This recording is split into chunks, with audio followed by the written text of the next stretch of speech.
They reach this pinnacle where there's very, very, very few people who could relate to them anymore. There's very few people who could relate to them and have a conversation at that level of someone who has $100 million or $1 billion sitting in the bank account. They continually tie their identity to that person that they were and that they are, and they hope that that person is worthy enough for other people. But you know what, guys? When they start to kind of branch outside of those business groups, they lose that connection with people. They can't make that connection tightly. Like I said, that's where I was for years too. And so I had to really dive deep and say, well, who am I really?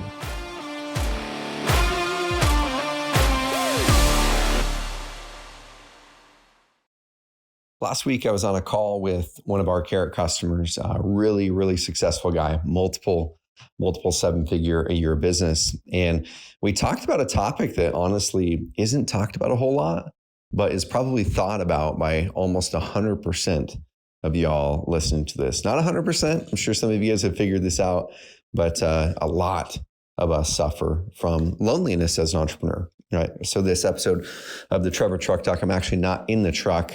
I am in my studio, and one exciting thing that we're going to be doing this year, guys, we've got some big stuff coming for you, some big changes on our content here at Carrot. But one of the changes is we're actually going to pull out the Truck Talks and make it its own complete separate podcast.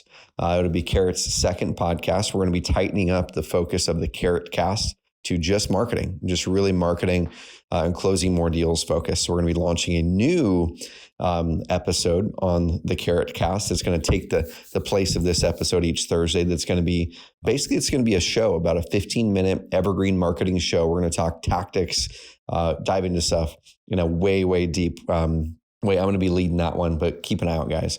So we're going to be doubling down on the content, on this kind of content, the entrepreneur journey stuff. We're going to be launching the YouTube channel that's going to be based on this as well. So now you guys will be able to get the video version of these coming Q1 2024. So let's talk about loneliness as an entrepreneur. So I was talking to this guy, and we were really diving into products. You know, what are the problems we can really solve for you as a Carrot customer? And we got done talking with all of the applicable things to marketing and sales, like appending data onto the product better, and a whole bunch of other things. And he said, Trevor, I'm going to be transparent with you. He said, I'm going to talk about something that is kind of vulnerable. But you know what? Here we go. He said, we're all in these masterminds and we're all in these groups, and we have teams and we meet with people. But he goes, for some reason, like I talked with so many flippers, wholesalers, entrepreneurs, he goes, like, most of us are lonely. It's just really, really hard to stay out of being consistently lonely. And it's true, right? Especially as you grow as an entrepreneur, the way that most people do it, as they say, it's loneliness, it's lonely at the top, right? Where when you are successful, there's not a ton of other people that you can start to relate to as it relates to that side of your life. And I'm going to talk about a few key concepts that have helped me combat loneliness as an entrepreneur over the years. I'm 40, how old am I now? I'm 41 now. And combat loneliness as an entrepreneur that you can apply at any point in your life. And we're going to go through what these are. Okay. The first thing that I want to kind of drill into before I dive into the very specifics, the first thing, y'all, I've talked identity a lot on this podcast, especially lately, the past couple months. If you did not go through and listen to the epic annual planning call, listen to that episode. It's a long one, but guys, it's going to change lives. Go listen to that one, because I talk identity a lot and how to shift your identity. And really, identity for me is a massive, massive influencer to whether you are lonely or not. Because if you have an identity, the business is your identity. The business is you, that you are the business. You're one and the same. You're interchangeable. If the business goes away, you go away. Your identity or your self-worth goes away anyway. If that's the case, then yeah, loneliness is going to be knocking on your door all the time. Because business is a lonely endeavor by nature as a leader. Now, it doesn't mean you don't have to work. It doesn't mean that you're not working with people and stuff like that. Okay, I know entrepreneurs who are insanely successful, who are a good bit lonely. And loneliness to me has nothing to do with not having people around you. It has nothing to do with not having, connection with people in real life. Okay. That to me is a factor of it, but it really isn't the major contributor of loneliness. You can be insanely lonely in a crowded room of people. If you can kind of picture yourself, you're going to a party and you may be the introvert person or you may be the extrovert person, but let's say you're going to a party, absolutely nobody, and you're kind of more on the introverted side, especially when there are people you don't know. And you're over here kind of trying to figure out the room and figure out where you fit in the room, right? And then what you immediately do is you go back to your identity. We do it subconsciously. We go back to our identity and say, who am I? And who am I in this room? And how is that relevant enough to make me interesting, right? It's always focused on us. How is it relevant enough to make me interesting in this room so I can go up there and have a conversation, or so people want to come talk with me? And I'm not saying that everyone goes through this. Some of you are insanely outgoing. You're just going to go up and meet people, and that's amazing. But I would say most people probably fit in that bucket of they're going to be a little bit nervous in a room of crowded people, not knowing anybody and what to do. And once again, it goes back to identity. If you have that identity of I am the business is me, that's going to work great in a room full of business owners, right? Because now you have something in common with them. You have something to relate to. But what if your identity is that, but you're in a different room? You're in a room full of people from church you don't know. You're in a room at your wife's work, and your wife or your husband is having an event, and you're there as their plus one, and you're out of your element. No one knows who you are. No one really knows or maybe even cares that you're successful in business. So your identity is kind of clouded. It's not clouded, but you're going, what worth do I have here now? What does this have to do with loneliness, guys? And what does it have to do with the 4 things I'm going to walk through to combat loneliness as an entrepreneur this year ahead? Like I said, it's all about identity. Okay. If our identity is tied to our business, that I'm not worth what I am in a crowd that is not business, versus if I walk into a mastermind room in real estate. If I walk in that mastermind room in real estate, I'm confident, I have things to talk about, not lonely. If I walk into a different room, bam, that's gone. And I can relate because for years I was that guy. I was the guy who was always kind of hanging my hat on the identity of the entrepreneur, the successful entrepreneur. And man, when I was in those entrepreneur rooms, whether it was our local entrepreneur group or whether it was the masterminds, you know what? It was a blast. And I'd be working up those conversations. People would be coming to me because I had an interesting story to tell that was interesting to them. But when I would go to those other rooms, guys, I wouldn't know what to do. And this is even, as soon as 5 years ago. I wouldn't know what to do. The successful, business guy who everyone would see as very, very confident on this podcast and speaking up in front of 1,000 people. I can do that like it's nothing.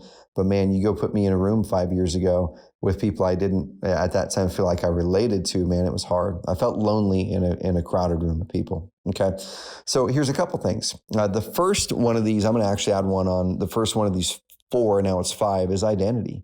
We have to find our true identity, and that identity is outside of who you are in business. Okay, that identity is outside who you are in business. You are far more than that business. You're far more than your entrepreneur successes. Because what happens if your business stops working as well? What happens if your successes as an entrepreneur start to fade? Who are you, right? That's where we see those entrepreneurs who are insanely successful. They made hundreds of millions or even billions of dollars, and they end up committing suicide alone because they reach this pinnacle where there's very, very, very few people who could relate to them anymore. There's very few people who could relate to them and have a conversation at that level of someone who has $100 million or $1 billion sitting in the bank account. And so what they do is they continually tie their identity to that person that they were and that they are, and they hope that that person is worthy enough for other people. But you know what, guys? When they start to kind of branch outside of those business groups, they lose that connection with people. They can't make that connection tightly. Like I said, that's where I was for years too. And so I had to really dive deep and say, well, who am I really? Who am I, even outside of business? Who is the identity of Trevor Mauch that is going to go into business? It's going to go into my church. It's going to go into any environment that I'm in, that this is the person I'm going to sit in confidence.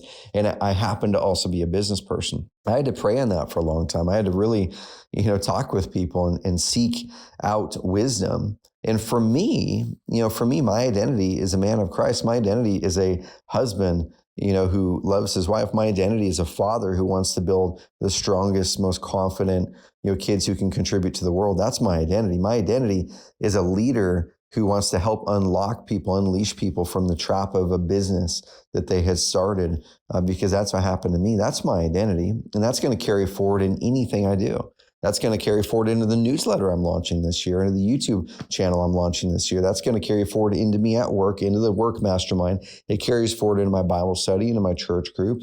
It carries forward over here into family conversations. It carries forward into conversations with my wife's friends and their families. And I can tell you, the loneliness starts to slip away because now you can relate to most everyone around you.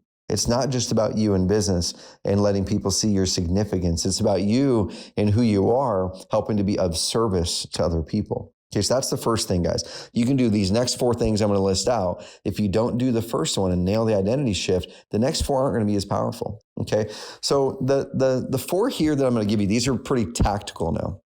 Okay, I've talked about on the podcast many, many times about my 6 F's exercise.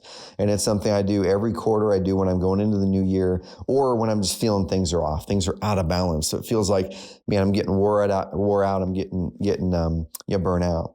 And I'll pull up the 6 F's. And the 6 F's are basically this. You write them on a piece of paper: faith, friends, fitness, finances, fun. Faith, friends, fitness, finances, fun. And there's one more important one, family. Okay. So I have friends and family as separate. Now, those aren't in any particular order. So faith, family, friends, finances, fun, fitness. And they really span all the important parts of life for me. Okay, my spiritual journey, the people around me that I care about the most, whether they're friends or family, my journey for financial freedom and being able to create that freedom so I can make an impact on people, the fitness and health, like, am I healthy, right? Those types of things. And man, you got to have fun in this life as well. So I'll do a 1 to 5. 1 meaning couldn't get any worse, 5 meaning could not get any better. Just take you 3 minutes to fill that out. Circle the 1 or 2 that are the most challenged for you, the ones that maybe are a 1 or a 2 or a 3, and they're the numbers you want to get up. But what I do is when I do the 6 F's, I look at every single one of those F's and I say, am I wanting to grow in any of these F's this year? Am I wanting to grow in any of these areas of my life? And I ask myself, I say, do I have fellowship? There's another F. Do I have fellowship in every single one of those areas of my life? What happens as entrepreneurs is we have fellowship, of course, with our family. Hopefully we have a good relationship with them, and we have things that we consistently do with our family to make that even more rich time and create those perfect moments. We should have fellowship with friends, meaning we should have time together with friends, right? It should be on the calendar. It should be something that you put first and not just something that comes later. And I'm talking not just entrepreneur friends. I'm talking the friends that just give you life, whether they're entrepreneurs or not. Okay. But then what we need to do then is walk on down. Do I have fellowship in my fitness journey? Do I have fellowship in my faith journey? Do I have fellowship in the things I'm wanting to do that are fun? And what I try to do is I try to work in people that I love in every single one of those 6 F's and make it just a routine. And the reason I'm giving this podcast today, because I had that conversation last week with that entrepreneur. What I talked about with him is I said, man, this isn't a magic bullet, but I can say it's worked wonders in my life, is go through those 6 F's and this year pick 1, 2, or 3 of those F's and say, I'm going to build strong, consistent fellowship in these 1, 2, 3 things this year. This is probably 3, 4, 5 years ago. I decided to do that with fitness. Longer than three years ago, probably more like the 5 years ago. And I said, okay, yeah, I want to get in shape, but it's way more fun for me when I'm not just slaving away by myself in the pain cave. It's way more fun for me when I'm doing it with other people, right? We can have some quick conversation between sets. We can push each other. We can grow together. We can see each other often. And when we're looking at our calendars as busy entrepreneurs, oftentimes our friends are the ones who get cut out of the calendar first. It's friends and hobbies, right? It's friends and fun. And so how do we now take those things that are important in our lives and build friends back in? And so we started a 3-day-a-week, basically fitness thing here in my office. I built a gym. We have a trainer. I pay for the trainer. And then now it's me and 4 other amazing Christian, amazing entrepreneur guys. I love all of them. I've been hiking on the Pacific Crest Trail with some. I've lived life with some for over a decade. One is a dude I've been to church with for years and years and years, and he's my CPA. Another one is a guy I went to church with for years and years and years. He's my financial planner. We all like physical fitness. We all like getting outdoors. It's just perfect. We feed off of each other and give each other energy every single Wednesday, or Monday, Wednesday, Friday at 8:15. And I want to encourage you to join. The guy I talked to, not last week, but 3 weeks back, a guy named Chris Teague, and you're probably listening to this episode right now. He took that call. He said, man, I'm coming through Roseburg, Oregon on Interstate 5, and I'm going to hit up Trevor and see if I can meet with him. I said, Chris, you know what, dude, you can, but it's got to be during my workout, because that's when I have time carved out for it. And I would love for anyone who wants to come and work out with me, ping me on Instagram. Let me know if you're coming through Roseburg, Oregon, and we'll work out. And we'll have coffee afterwards. So hit me up, guys. Go through all those and ask yourself, how can I create peer groups around everything? Okay, so that's that first thing, is how do we create fellowship around everything that we're doing on those 6 F's? Okay, on the faith side of it, I have a Wednesday Bible study at 6:15 in the morning. So I get here in the office 6:15 in the morning. Amazing friends who are in my church community group, and then we have a Bible study. We kind of share what's going on in our lives. And then I move right into the workout. Okay. And then I do my content day. What are some other ways I've built in fellowship? So on the business side, so mastermind, have a peer group. So this is the second of the 4 items, have a peer group. A peer group is crazy important. A peer group is not a coach. Okay. A peer group is a group of people, 5, 6, 7, 8 of you, ideally, not a lot larger than that, 15 max probably, but ideally less than 10. A peer group is people who are in a similar situation as you, right? They might be on a similar journey. They're entrepreneurs. You might have a little bit more revenue than with some, and some might have a little bit more revenue than you. You're better than them at this, but they're better than you. This person is really balanced in life and you need some work. It's basically people who can feed off of each other, who have similar values, who have similar ambitions, but you have complementary skill sets and complementary things that you can give each other. The biggest thing is you love each other. You can hold each other accountable. It will not work if the love isn't there. Okay. If it's just transactional and I'm just here to suck out some information from somebody so I can go solve my problem, your mastermind won't work. Your peer group won't work. It's got to be about truly, truly knowing that person. Who are they? Who's their family? Go on trips with them. Get on a weekly call with them, a bi-weekly call, whatever it is. That's what's going to build that peer group. It's not just the fact that you want to go somewhere and suck information out of that group. And that's the biggest challenge that I find with entrepreneurs who are lonely, is they find these ways to join masterminds or get peer groups. And they're like, man, I'm in these groups, but I'm still lonely. Well, the problem is not that you're not around people. The problem is that you're using people to get results for you. You're using them as a tool to get an outcome for yourself. You're not using that mastermind as a way to build relationship and fellowship with people that you that you grow to love. You can do life together. That's a completely different way to do peer groups. Okay, that's where we start to have loneliness slip away. The next one, guys, is on the faith side.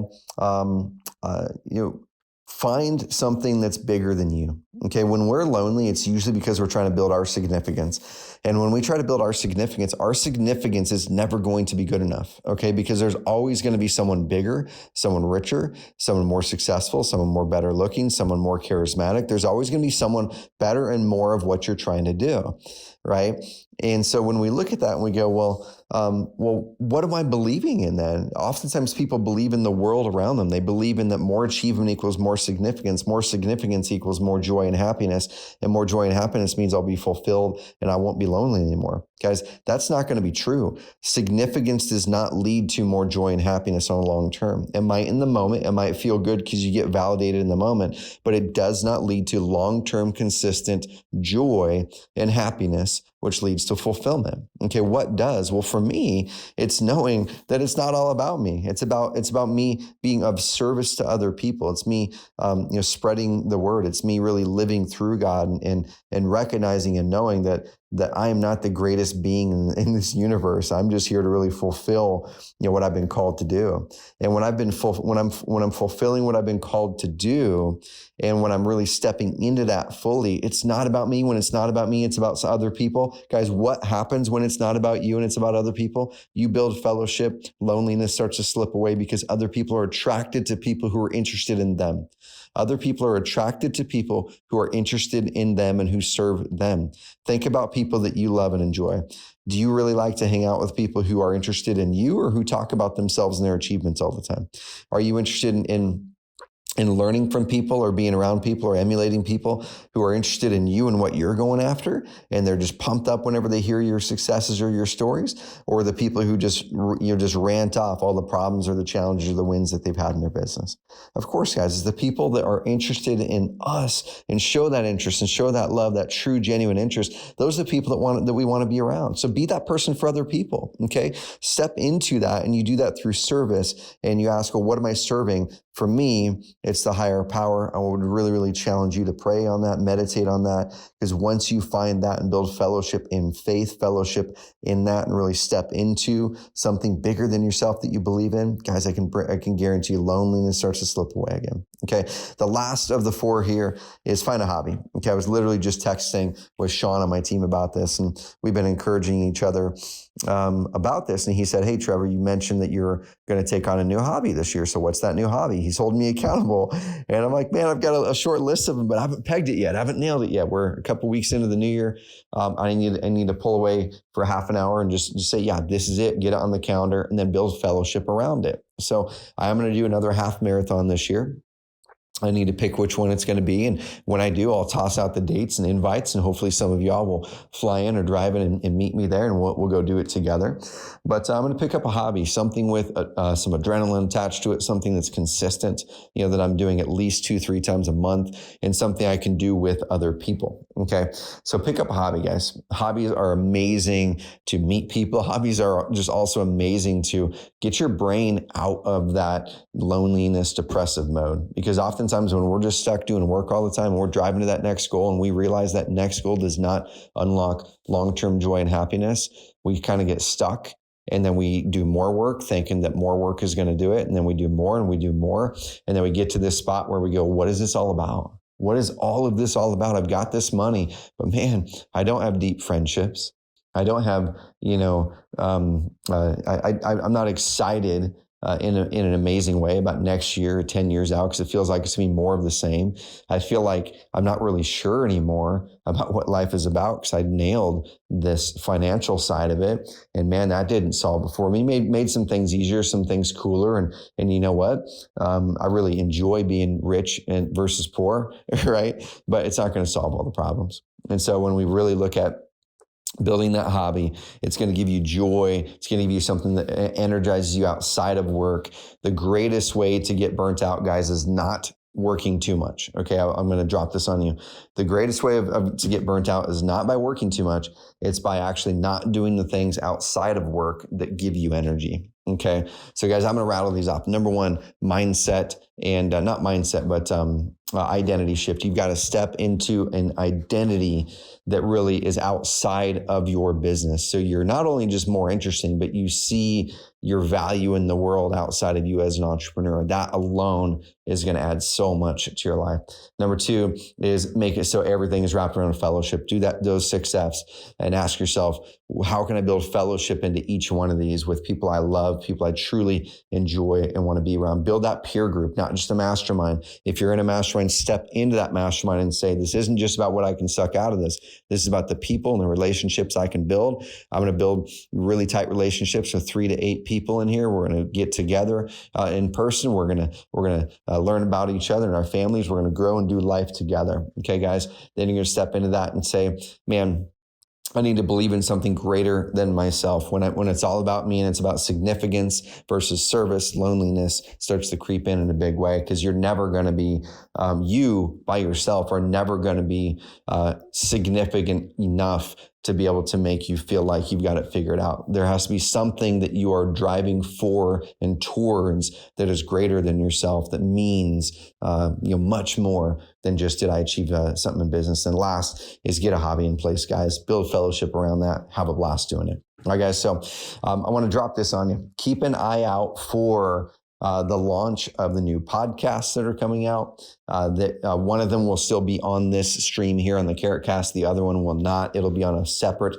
brand new podcast that I'll be hosting and do some really fun stuff on that. So keep an eye out. Guys, we have Carrot Camp coming up. So if you have not been to a Carrot Camp, I'm going to be dropping this type of stuff on you for 2 full days, immersive experience. We're going to get outside, outdoors, up by the river. Some of the guys went cold plunging in the creek last time we were there. We're going to have amazing meals, amazing fellowship. Okay. We're going to just really, everything I just talked about here is going to be wrapped into 2 days. And we're going to pull out with amazing business strategy ideas that can help you grow to that next level in your business. Go check it out. carrotcamp.com, carrotcamp.com. We're taking applications now. We sell out at 15. As soon as the team starts calling people from those applications, it sells out quick. So get your name in there ASAP because it will sell out. We do them in May and in September. And go check it out, carrotcamp.com. Last part, guys. The person I was talking with last week is in my Epic program, and I have one more spot left as of the time I'm speaking. I capped this program right now for this year at 30 people. And so go to carrot.com/epic. That's carrot.com/epic. You need to be doing at least 300,000 a year in revenue.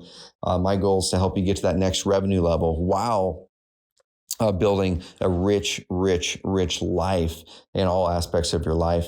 Guys, go check it out. Carrot.com/epic. Apply, hop on a call with one of my team members. And if you're a fit, then we'll bring you into the program. It's not a cheap program. It's not an expensive program. It's just enough to make sure you've got a commitment for the program and it makes sense for you and for me. All right, guys, go check it out. We'll talk soon.